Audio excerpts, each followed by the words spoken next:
just to see if there's anybody out there that wants to join us. I think this will be a really special edition of the Wine O'Clock Report. If you've never seen the Wine O'Clock Report before, yeah, don't be scared. It's okay. If you have seen the Wine O'Clock Report before, it will be a little bit different. Just gonna tell you that right now. But I think it'll be a good one. So I'm gonna give it until 5:02 to go ahead and get started. So I can't see people. I can't see who's online. So if you want to tell me that you're on, that would be cool. I don't know why I can't figure out how to use this daggum Facebook Live thing, but I can't. So anyway, I think if you chat with me, I can see you pop up, but I won't guarantee that. I've got like a little chat box, but it doesn't look like it does anything. So anyway, hi. All right, it's 5:02, and I see that there's some of you on, and thank you so much for joining me. Like I said, we haven't done a Wine O'Clock Report in a long time, and there's a lot of reasons for that, but I figured that now, oh there, hi Elaine, hi Michael, I can see y'all, hi Laura, yay, and Beth, aw, y'all are sweet for joining. Anyway, so I think there's a little bit of a delay from when you type in to when I see it too. So if I don't immediately acknowledge your chat, just hang on and I'll try to catch up. Anyway, so Wine O'Clock Reports. I think they'll be different from here on out. Cheryl, hi. And I think the main reason that they'll be different is pretty obvious. It's this empty chair next to me. And I may get emotional. You hang with me through that. Please don't be uncomfortable. One of the reasons that I wanted to do this live is because, well, the first reason is I have received just an outpouring of love and support from all around the world for the past couple weeks since Chris has left us. And so there's not enough hours in the day to properly express how much I appreciate that, because, you know, sometimes you think that you're alone in the world and then you realize that you're just not alone, and it means a lot. And I want to call out some particular group of people, and that's the business analysts I used to work with at Walmart. The amount of love that I've felt from you has made me really miss you a lot and made me realize what a great opportunity I had to work with you guys at Walmart, and what a pleasure it was, and how much of a just family culture we had there. And thank you so much for being there for me. And Michelle Green, if you're watching this video, I'm gonna need you, girl. I started to look at some stuff and I'm gonna need it. Need your help, girl.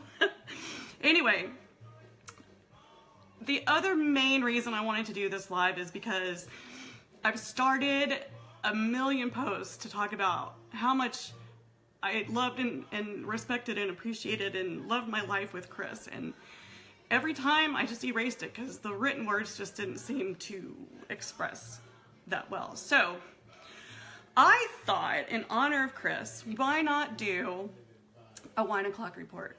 Because it was kind of his brainchild, because I always wanted to do like a video blog with him. My ideas were a little bit different than his. He wanted it to focus on the wine and the conversations that we would have when we drank wine together. And it turned out great. We had a lot of great response for it. And I'm gonna bring it back.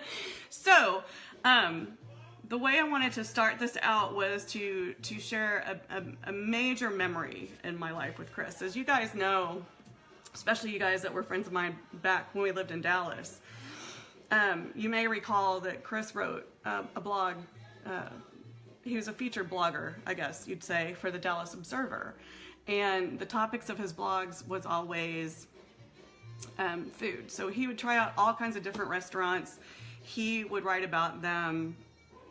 And he got a good following. And one of the benefits that he enjoyed was he would get invited to these kind of she events in Dallas, because Dallas is kind of a, if not still up and coming, they may very well already have positioned themselves as a fine dining destination.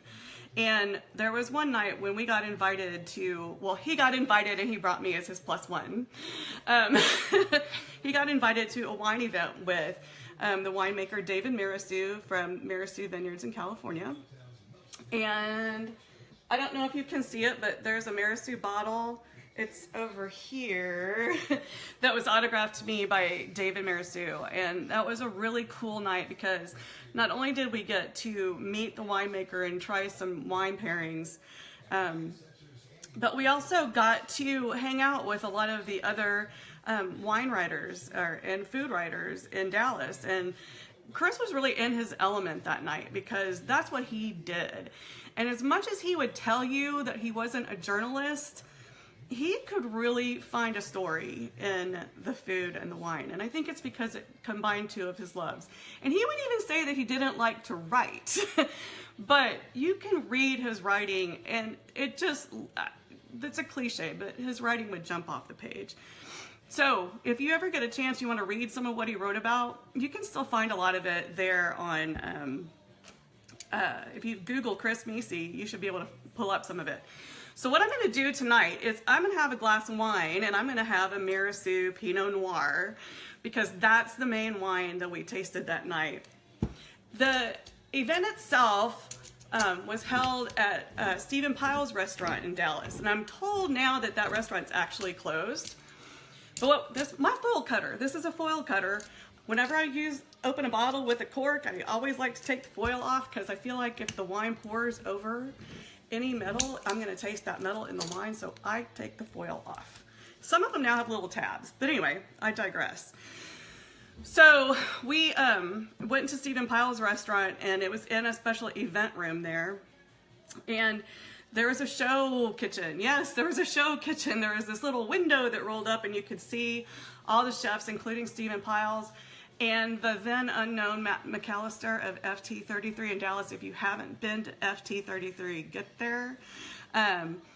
Besides the fact that I fell in love with Matt McAllister that night, and that was okay with Chris.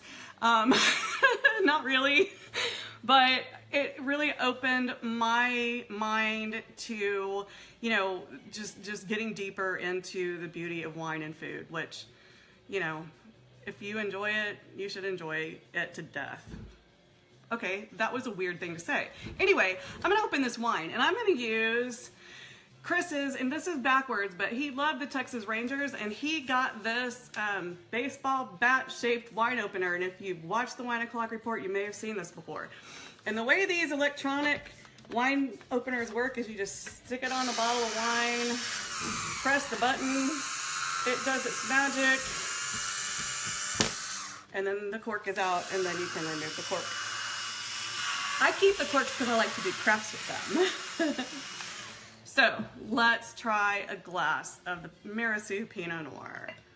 And by the way, have I mentioned that this is the Wine O'Clock Report? Yes, I still have my logo glasses. Those of you that came to the memorial service may have noticed that there was a bottle of Marasu Pinot Noir and there was a Wine O'Clock Report glass on display there in Chris's memory. So let's taste it. I'm not gonna do my whole sip, sniff, swirl thing. I'm just gonna, because I know what it tastes like because I've had it before. So I think that every time I will open a bottle of Marasu Pinot Noir or any Pinot Noir or any Malbec, because remember, Chris liked to go by Captain Malbec. I think anytime I'll drink those two varietals, I will have all these fond memories of Chris because, you know, as much as wine may have been part of his undoing, it was something that he really loved. And he knew a lot about, and he educated people on it. So, anyway, it's really good. The bottle, I have to put my reading glasses on for this. It's because I'm getting to be that age. It says on the bottle, fresh fruit flavors of cherries, strawberries, and red currants. and I think that's an accurate description of it. Then it also says it pairs well with grilled poultry, light pasta dishes, Swiss and Gruyere cheese. I can't say Gruyere, obviously. But honestly, I like to drink Pinot Noir with pork chops. I like to drink it with steak, even. But, you know, a lot of times you want a heavier Cabernet or something with your steak. But anyway, Chris says, and I agree with this, drink what you want with what you want. So if you want to drink red wine with shrimp, that's fine. Go ahead and do it. Anyway. Another thing that Chris really liked was music. And he knew everything there was to know about it. And he often liked to challenge people to sort of trivia contests on music. And trivia contests on anything. You wanted to be on Chris's team, not against him, because he had this mind that could hold trivia things like, it was like something I had never seen before. So every once in a blue moon, I would come up with a knowledge of something that he didn't know. And he would get so frustrated with me, and I would just giggle at him because, you know, he didn't know something. But you know what? As soon as I told him what it was, and as soon as he verified it through 3 other sources, he knew something else, and he never forgot it. So I like to think that I helped him learn more about music, particularly the music that I grew up with in the 80s and beyond that he didn't pay a lot of attention to back in the day. For those of you that came to the memorial service, you would have received one of these very special tickets. The funeral director, oh my gosh, at Callison Luff, I never did really figure out how to pronounce it properly, but her name is Erin, and she is a beautiful soul. She came up with this idea based on just some conversations that I had with her and with Rusty, Chris's brother, whose wife is watching. Hi, Cheryl. It's in the form of a concert ticket from Ticketmaster style. And then you can see his birthday on here. It's 11/20/1957. And then you can see the date of the service that we had. And then on the back, I don't know how many of you knew this, but Chris and I got to see Bob Dylan on his most recent tour in Tulsa at the Brady Theater. And I had recently developed a love of Bob Dylan's songwriting. And this is a song that he wrote. It's called Forever Young. So if you get a chance to look up those words, go ahead and do that, because it's a sentiment that Chris would love to share with you. And the other thing is, I have a bunch of these left over. So if any of you out there weren't able to make the services, and you'd like to have a little memorial, a little cute, special, non-traditional memorial of Chris, just drop me a note with your address, and I'll be happy to send you one of these, because I think it really did a great job of kind of not just showing what Chris was all about, but kind of how Chris and I were together. Because there's one thing that we love to do the most together, because we had a lot of different interests, but one thing that we truly loved to do together was go to concerts. And he even went to see Def Leppard with me once. And knowing how he felt about the music of the 80s, he must have really loved me if he would go see Def Leppard with me. So I really appreciated that. Like, it sounds trivial, but my goodness, it meant a lot to me. So cheers to you, Chris, and thank you for hanging in there with me, my crazy taste in music. Even though I like to think of it as cool. So anyway, getting emotional again. So, 1 o'clock report will continue. It's not going to be the same because, you know, half of the reason, well, no, let's go with 3/4 of the reason it was so funny is because of Chris's crazy sense of humor. Now, I have a really dry sense of humor, and a lot of people don't get dry humor, and I understand why, but I can't help it. That's kind of the way I'm wired. He had a really obvious sense of humor with the puns and everything that he did. that's going to be sort of lacking. So what I'm going to try to do is I'm going to try to mix in some education. I'm going to try to bring in guests that can kind of hold up the comic side of it. So just for a preview for the next episode, I'm going to talk about some fancy wine terms. Now, I have a dear, dear, dear friend who lives very far away from me now, but I was surprised one day with a text and it had this sentence in it. And of course, it's backwards on your screen. But what it says is, I know you are a vivipote that loves to consume supernaculum. One would be right in saying you have enomania as well. And I'll tell you what those words mean and why it just doesn't matter in the next episode. And we might even do some grammar for those of you that love grammar like I do. Lara Roby. Anyway, I think I'm gonna wrap it up with just a couple of thoughts. One is, go for what you want. Do you. Don't try to follow somebody else's opinion of what they think that you could do or should do. Don't do that. Chris was a remarkable person in that no matter who told him what he should do, and there's lots of people that tried to tell him what he should do, I tried to tell him what he should do.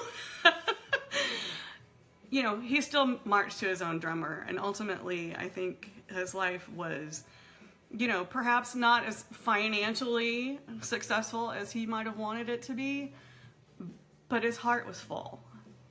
And ultimately, isn't that what we all want? Yes, I think so. And the other thing is, thank you for hanging in there with me. This has been surreal. It's been something that I can't even find words to express, but it's been due to y'all's support and your love and just your thoughts for me. And I've gotten so many cards. I've gotten flowers. I've just gotten notes. I've gotten texts. And, you know, I am going to need some help because Chris wasn't the best record keeper. I'm going to need, you know, some support. There's going to be some emotional things that I'm going to have to deal with coming up soon. And I'm going to need to lean on you guys too. So thank you for being there for me. Thank you for showing up this evening. Look for more 1 o'clock reports in the future. And we will talk to you later. See you later. Bye-bye.